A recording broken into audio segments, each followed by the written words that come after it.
Anytime you're using a sophisticated software program such as Curry 7, it basically comes down to three things. What do I want to do? Where do I go in the software to tell it what I want to do?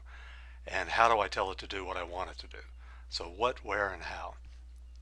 As for the what, Curry is an extremely comprehensive program that does everything from acquisition all the way through to the most sophisticated source reconstruction. And we're constantly adding new things all the time. So as for what you want to do, chances are Curry can do it. As for the where and the how, we have spent a lot of time over the years trying to create an even friendlier user interface. And what I want to do is just show you some of that, some of the things that we've done to make its ease of operation even easier. So what we're looking at here is the complete Curry 7 package. This has all possible functionality in it. Now, if you're not buying the complete package, you won't see everything that I'm showing you here. If you're buying just the acquisition and basic signal processing licenses, you won't see as many options up here. You won't see nearly as many icons. These are display tabs. You won't see nearly as many of those. And when you go to the parameter panels, which is what I'm showing you here, you won't see nearly all of these. You'll see the first two of them. So the first thing we've done then is to simplify the user interface by removing things that aren't relevant to you and to the modules that you've purchased. You won't even see the additional functionality. Second, these are laid out in such a way that, for example, as you go across the different display tabs, this is pretty much the order that you would use them in. As you go across the parameter panels, this is again pretty much the order that you would use them. And within a single grouping, in this case functional data, the order that you use them is pretty much from top to bottom. Now let's take a couple of examples here. Here we're just looking at a continuous data file that was recorded from DC to 200 Hertz. And since it was recorded in DC, we have the expected DC offset, and that's why these numbers on the far right are so large, and that's again just due to the DC offset. So the first thing we might want to do is I want to take away the offsets. I want to do some kind of a baseline correction. So now where do I go in the software to do that? One of the things we've done with Curry 7 to make it easier is we've added something called the workflow. And to make that even easier, I'm just going to resize it a little bit, and just by double clicking on it moves the workflow to an independent freestanding window, which I'll just resize a little bit more. And what this is just a list of the most common things that you likely want to do. So if I want to do some kind of a baseline correction, and if we look in the signal processing part, go down the list, baseline correction. So I click on that, it opens up the corresponding parameter panel, and it flashed on the area that I would likely be using. Right there it's taking you to where you need to go in the software to do what you want to do.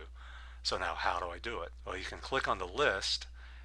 Many of these, as you go through Curry, are going to be self-explanatory, or if you just try them, you'll figure out what they do. But if you're not sure, you can just position the mouse in the area and click the F1 key, and it will bring up the Curry 7 user guide open to that area. So it talks a little bit about baseline correction in the beginning, and then it tells you what the different options are. And if we went through and read them, we would find that for this type of data file we would use a constant correction, and that takes the offset away. And now I'm just rescaling it. So now what do I want to do? Well, it was recorded from DC to 200 Hertz. This is a VEP. I don't really care about the very slow or the very fast, so I want to do some filtering.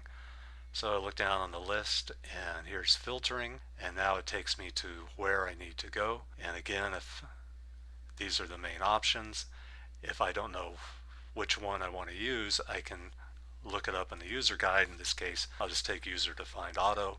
It sets these parameters from 1 to 30 Hertz, which are easily changed if you need to, and filtering is done instantly.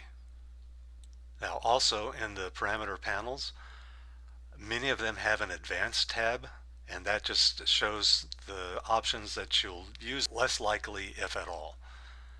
And you don't even have to see those. So to simplify what you're looking at, you can take off the advanced options. So that's giving you one of the ways we've simplified things is by having this workflow list. As you move around from Curry, within Curry, these are again display tabs.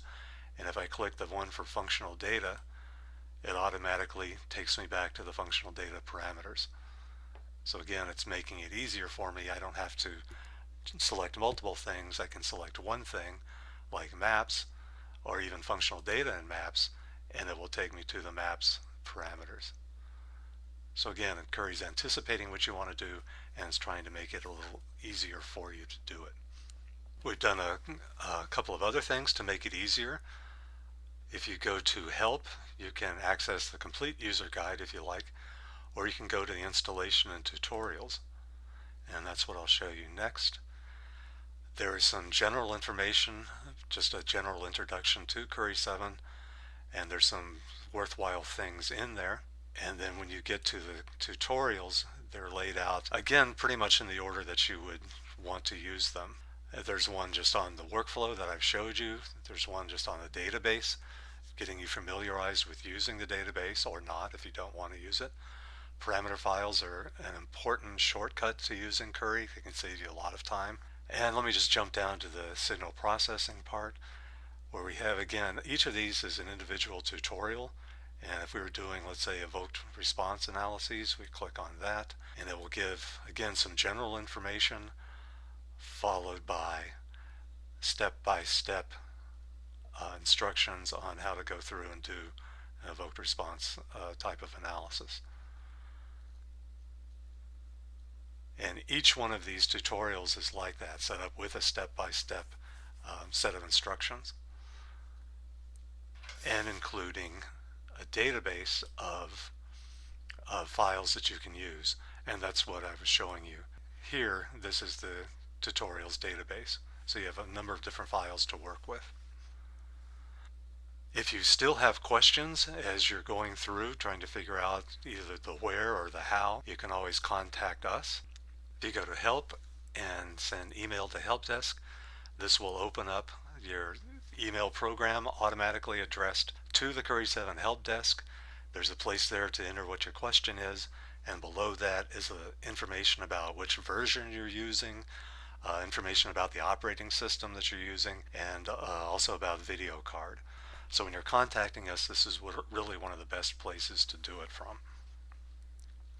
We have support people in the United States. The main development group is in Hamburg, Germany, and we have other people in various places around the world. So support is usually very fast, and it can be either by email, an email reply from us. Sometimes we'll do a GoToMeeting where we sit down and work with you on your computer showing you something, and then there are periodically Curry schools that you can attend.